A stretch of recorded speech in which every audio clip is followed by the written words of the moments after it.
د انسان په دنیا کې د غافل کېدو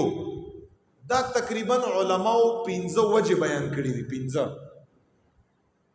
او دا یا ثابت کړي دا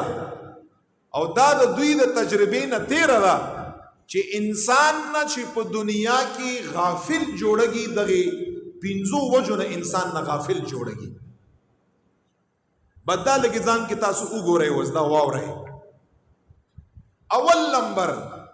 فرست اف آل چې څه د ټولو کې ډومبای چې کوم دی اول نمبر هغه دی حب الدنیا حب د دنیا علما فرمایي چې کله په انسان کې محبت د دنیا پیدا شو محبت د دنیا مال سره محبت د دنیا گاڑو سره محبت کور سره محبت نعمتونو سره داسې چې کوم مونږ استاسو استعمالو هغه سره بے پناه محبت چې دا نورم ډیر شي او دا نورم ډیر شي پته نه لګي چې دا کوم در سره دی چې باغې باندې د الٰه العالمین شکر وستلایم دی او کنه او څومره شکر دی استلای چې وایي چې نورم زیات شي او نورم زیات شي اول نمبر سبب او وجہ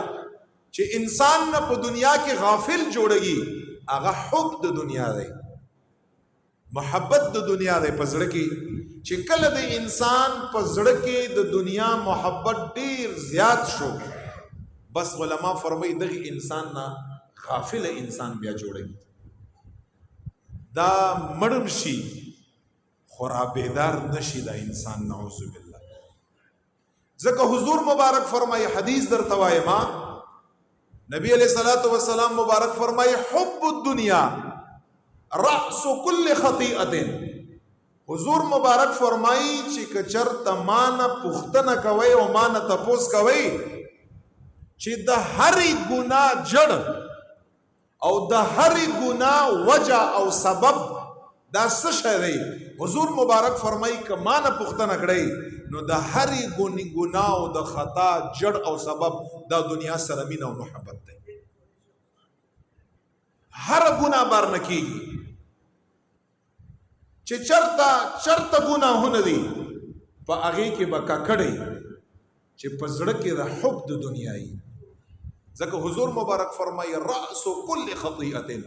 د هرې ګناه سر دی د هرې ګناه جړ دی د هرې ګناه بنیاد دی چې د کوم یو انسان په زړه کې حب د دنیا وي انسان نه څه جوړوي انسان نه غافله جوړوي